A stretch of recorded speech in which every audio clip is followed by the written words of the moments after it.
Popote et popotin, c'est le menu de la passion de Dodin Bouffant, au cinéma cette semaine. Tu connais cette sauce? Tu saurais me dire ce qu'il y a dedans?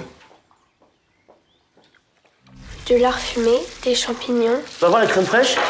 Le carré de veau, s'il vous plaît. Pour les taquins, on rappellera que le titre international du film à l'époque, c'était The Pot-au-Feu, et que évidemment l'une des vedettes, l'une des stars qui éclipse toutes les autres de ce très long métrage, c'est un pot-au-feu préparé par Pierre Gagnère. Voilà, c'est quand même une purge ce film, où pour rester dans la métaphore culinaire, une daube. Le film se passe à la fin du 19e siècle, donc c'est pas les repas nouvelle cuisine, ni Michel Guérard, on est plutôt dans du 6000 calories le repas, avec plein de personnages qui, à l'issue du repas, sont certes ravis, mais aussi très dodus et un peu bouffis. Ça démarrait plutôt pas mal, il y a quand même une très longue scène au début de préparation d'un repas, pratiquement sans parole, ou alors vraiment juste ce qu'il faut pour pouvoir mener comme il faut un repas.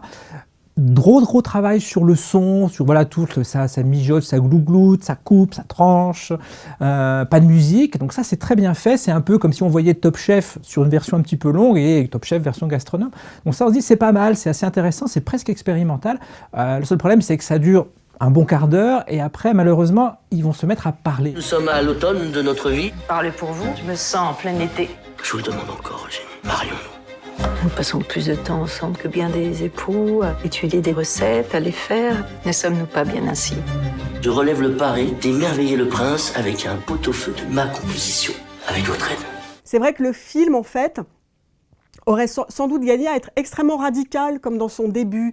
Samuel parlait d'une séquence expérimentale. Oui, en fait, si ça avait été la préparation d'un pot-au-feu, avec juste les mots nécessaires et rien d'autre pour le faire, peut-être qu'on aurait pu s'intéresser vraiment à ce film qui ensuite part dans 1000 directions et surtout une espèce de direction sentimentale.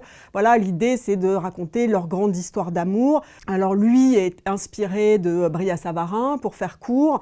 Elle est sa cuisinière, sa maîtresse, mais elle n'a jamais voulu être sa femme pour rester sa cuisinière.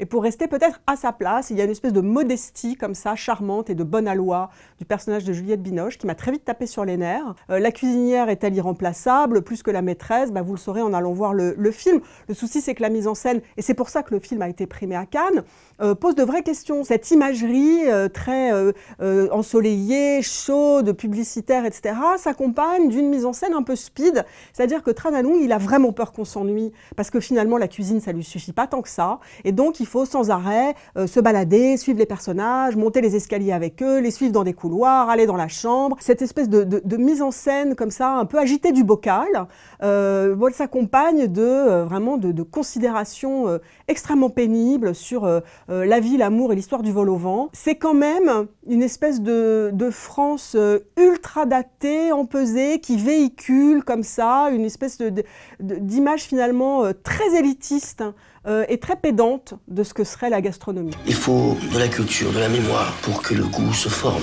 Ça a été quand même une des grandes surprises de Cannes de voir ce film, certes très bien accueilli par la presse internationale, ce qui explique peut-être pourquoi, à la surprise générale, là aussi, le film a été retenu pour représenter la France aux Oscars. Mais le film, là aussi, a eu, et c'était la grande surprise, voire un petit peu la grosse boulette du palmarès, le prix de la mise en scène. Alors Marie a très bien dit en quoi cette mise en scène est un peu problématique. Et puis alors moi je voudrais vraiment signaler sur un point là qui m'a vraiment beaucoup énervé à l'époque et continue de m'énerver encore aujourd'hui. Sur la mise en scène, il y a un effet de montage particulièrement malheureux et le montage c'est de la mise en scène. Et on essaie de mettre en rapport le fait de regarder la cuisine se faire et de regarder la beauté d'une femme nue. Et ben donc Tran Anh Loong pour montrer ça, et ben il va enchaîner, il va faire un raccord de montage entre des poires pochées et les fesses de Juliette Binoche.